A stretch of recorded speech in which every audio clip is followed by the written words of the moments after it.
Chúng tôi Nguyễn Hoàn Sơn xin kính chào tái ngộ cùng quý khán giả của đài truyền hình Little Saigon, chương trình Tài Chánh.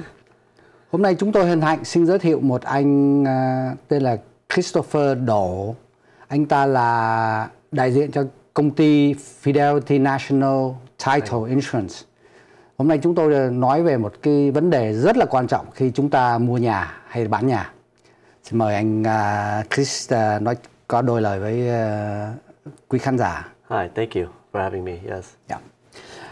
Cái vấn đề mà hôm nay chúng tôi may mắn đó, nhưng mà hơi trễ là cách đây 2 tuần lễ chúng tôi có bán một căn nhà mà đã mua cách đây mười mấy năm qua chủ. Nhưng mà chúng tôi làm một cái lỗi lầm, sai lầm rất là lớn. Cái tốn chúng tôi mất 100.000. Là chúng tôi khi mua nhà, cái người chủ nhà họ chuyển tên sang chúng tôi không có mua cái title insurance. Cho nên là cách đây 2 tháng chúng tôi bán một căn nhà cho thuê, thì lúc mà đi ra ngoài escrow thì có mấy title insurance thì nó mới khám phá ra là cái người chủ trước á, bán cho tôi á, là họ bị mấy cái nợ ở đâu nó liền vào mấy cái loại unsecured loan. Cho nên là tôi cứ dùng rằng bây giờ nếu mà cứ dùng rằng cũng mất 2 tháng mấy. Cho nên cuối cùng tôi nói thôi, nhà sắp xuống rồi, thôi kể ra trước sau thì cũng bán, thôi bán luôn. Thì chúng tôi phải trả cho cái nhà băng của cái anh đó với là mấy cái nợ của IRS của anh đó mà không trả đó, là tổng cộng là mất 100.000. Đúng rồi. Cho nên là hôm nay có anh Chris đến thì chúng tôi muốn nói vấn đề rất quan trọng để mà những ai mà mua bán nhà cửa đừng có dính phải cái lỗi lầm của chúng tôi. Bây giờ anh Chris, bây giờ anh cho biết tại sao khi mua nhà hay bán nhà chúng ta phải mua cái title insurance. So title companies do a title search on the property, and basically what we do is we search for the last title insurance. In your case, when you exchange ownership from the previous owner, you need to buy title insurance. So at a time, many years ago, he just transferred a grant deed to you.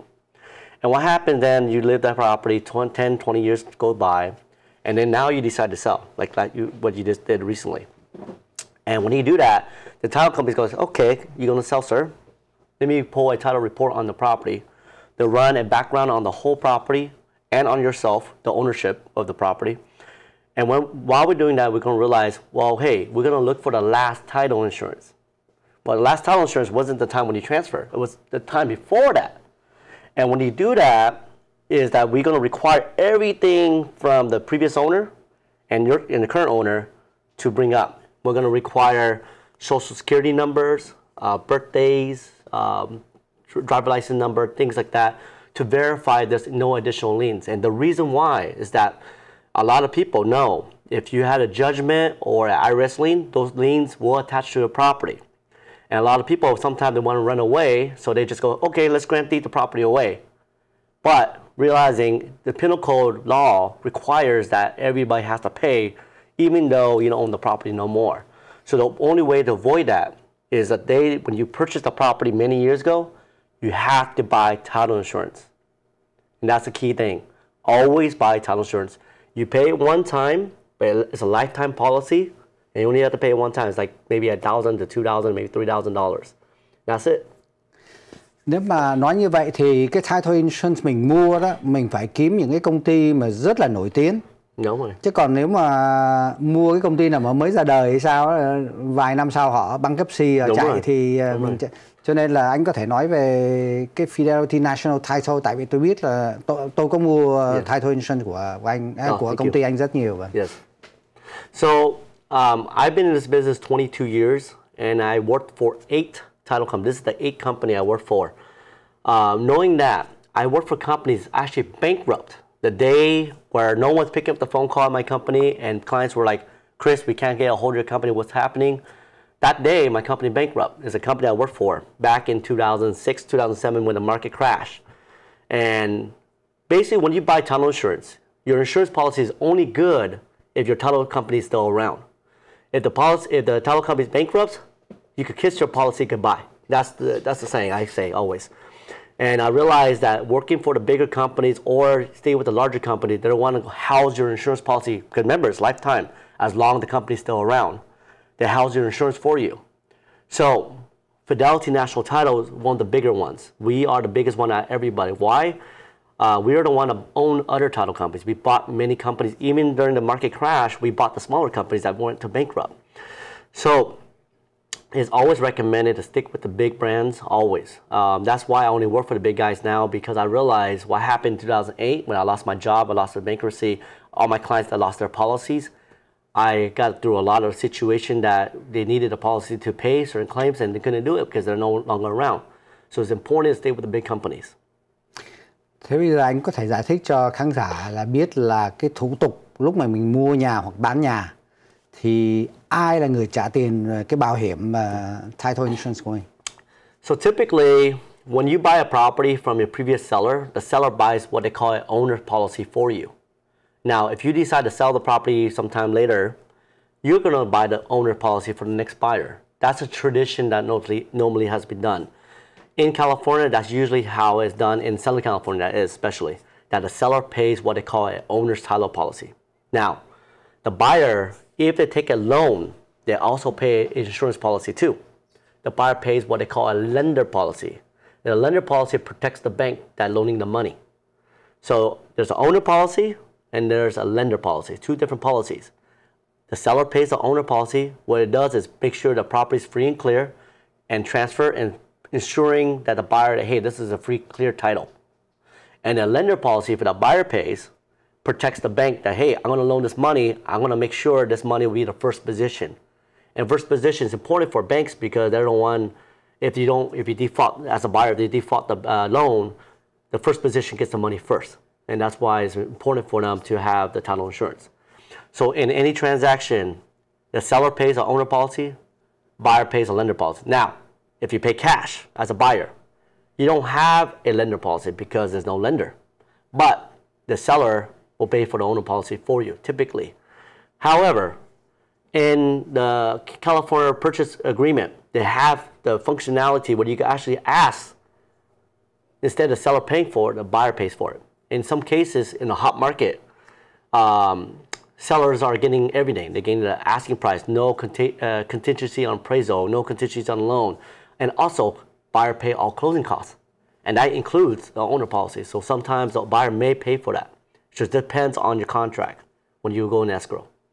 Nếu mà người ta mua cái nhà chỉ tỷ chừng 1-2 năm rồi người ta bán lại, thì trong cái title insurance như là nó có một cái term là mình mua thêm extra để mà lúc mà mình bán lại cho nó rẻ. Lúc mà mình bán lại thì mình mua cái policy cho cái người bạn mua nhà nó rẻ hơn. Thì anh có thể giải thích thêm cái vấn đề. So that's called an interim binder policy.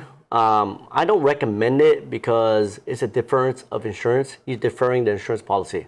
So let me explain how that works. If you're going to buy a property and you plan to sell the property within 2 years, you're able to get a binder policy. And what a binder does is it reduces the cost. Instead of rebuying a new policy, which is going to cost you, let's just say $2,000 or $3,000, you pay only maybe $500 for the binder. So it's a lot cheaper. But here's the thing though, it's a little different. It's not an insurance policy, a new insurance policy. It's a deference of the old policy. So example, a buyer buys a property, plans to sell within 2 years. He buys a property for $500,000, okay? The seller at that time is going to buy an owner policy for you. You have the option to bind it and defer it to the next buyer. The same $500 you bought it for, you could bind it and defer it to the next buyer. And what that means is that when you sell it, you own it now $500,000, and when you sell for $700,000, there's a $200,000 gap right there. Your insurance policy only covers up to $500,000. But here's a kicker. The first $200,000 of any insurance policy, the investor or the person that's holding it will be responsible for it. So example, I buy for $500,000, I do a binder for $500,000, I defer it to the seller for $500,000. If there's a title claim for up to $200,000, me as the investor will be responsible for it. And then the insurance policy will kick in for the remainder of the $500,000. So it depends on if you plan to do the flip or plan to do the binder. Just understand that you're putting yourself in risk. And the way I look at it, if you're paying for closing costs and you're flipping a house, usually it's a tax write-off. I just buy a new policy just to be safe. Okay. Cảm ơn anh Chris. Kính thưa quý vị, chúng tôi xin dừng đây để giới thiệu các cơ sở thương mại bảo vệ trợ chương trình của chúng tôi. Chúng tôi sẽ trở lại ngay. Cảm ơn.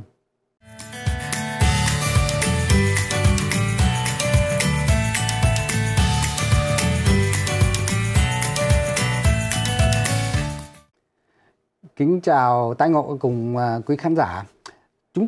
Hồi nãy chúng tôi có nói chuyện về vấn đề mua title insurance, rất là quan trọng trong việc mua bán địa ốc ở tại California này. Thì có anh Chris, anh là đại diện cho công ty Fidelity National Title Insurance.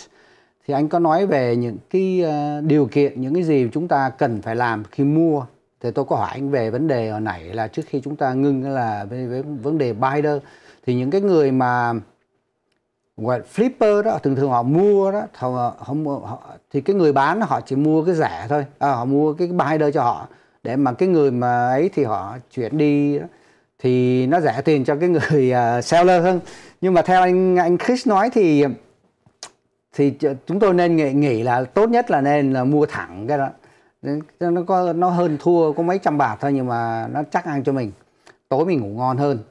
Thì để mà trở lại cái vấn đề là cái lỗi lầm của tôi tốn mất 100.000 đó, thì tôi muốn hỏi anh Chris làm thế nào cái process, cái tiến trình lúc mà người mà của title insurance họ đi tìm để coi những cái mấy cái gì dính vào cái nợ vào trong cái căn nhà đó, bị người ta gọi là liên đó vào trong cái căn nhà đó, thì anh làm sao? Okay, so the process is that once you open escrow company will contact the title company in choice, and the choice is basically on your contract. What are you going to escrow for?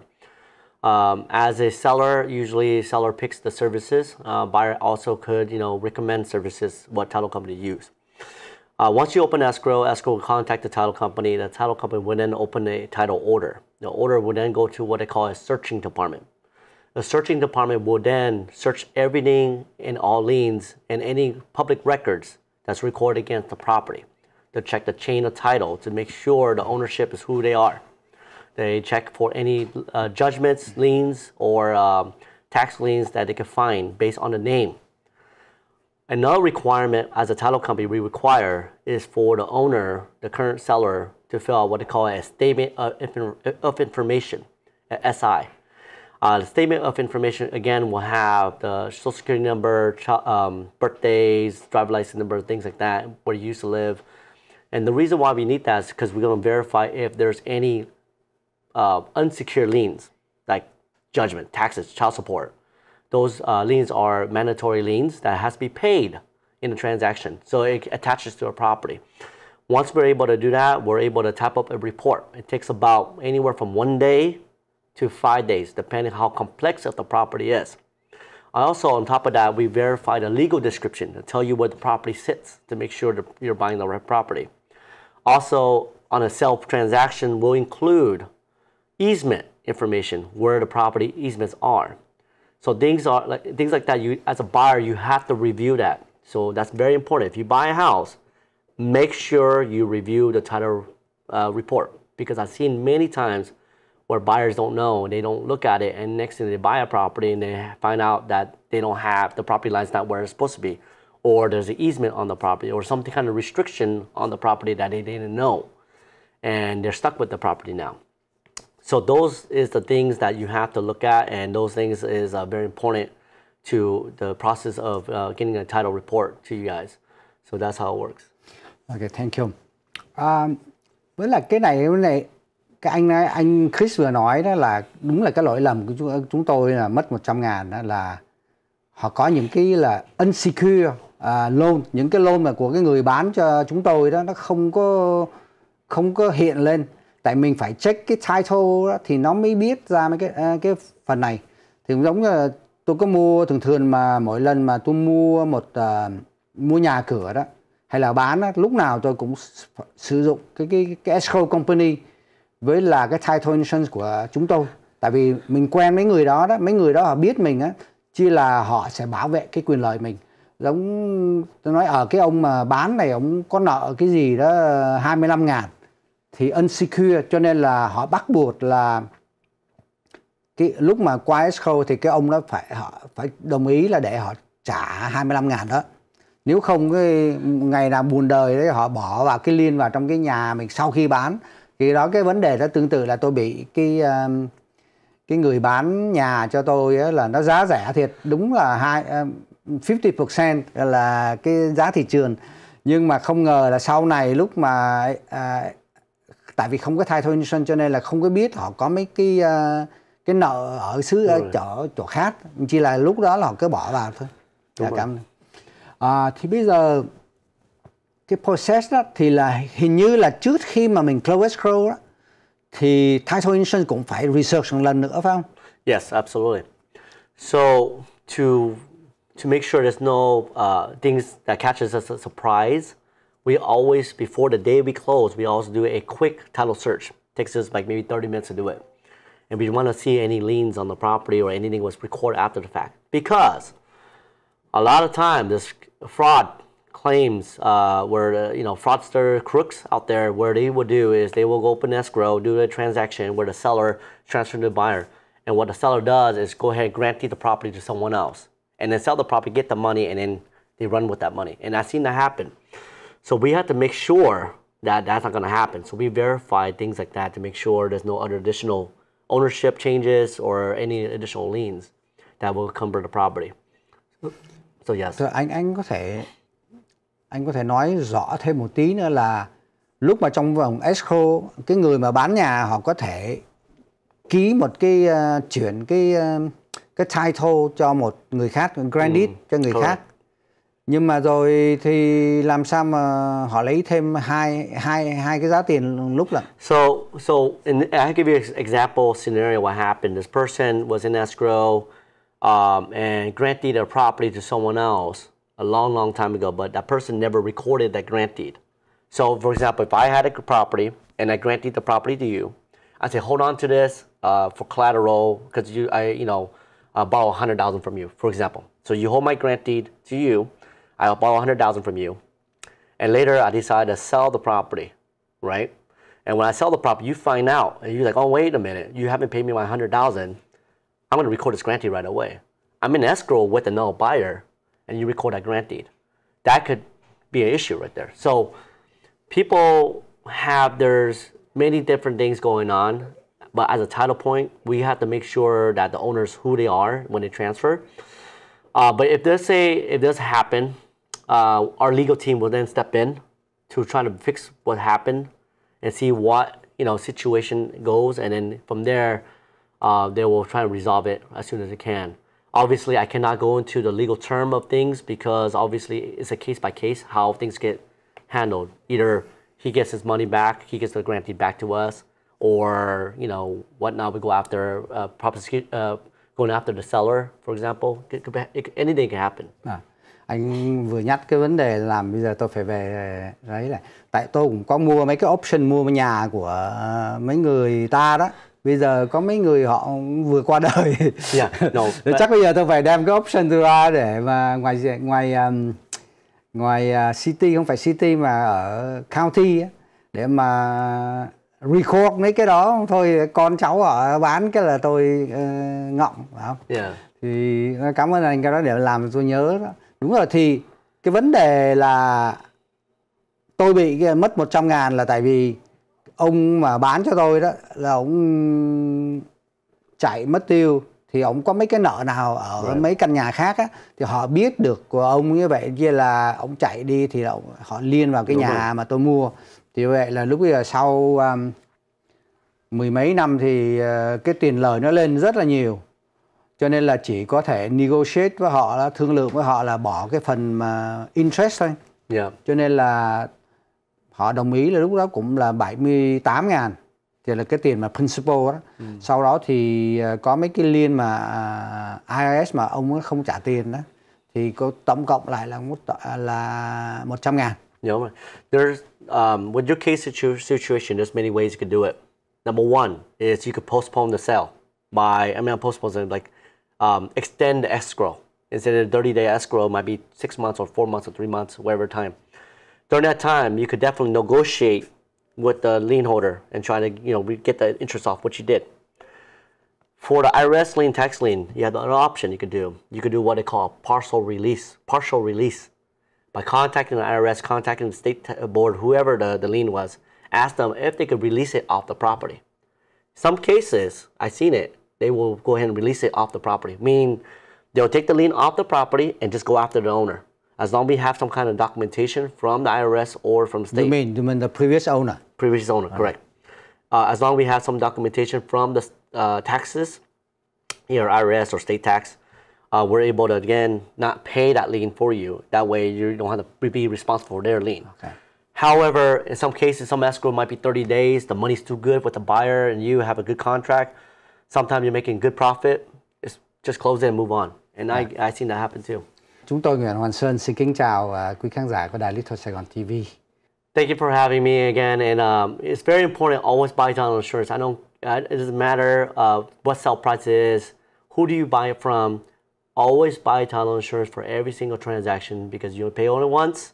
It's a lifetime policy. And make sure you buy with the big companies.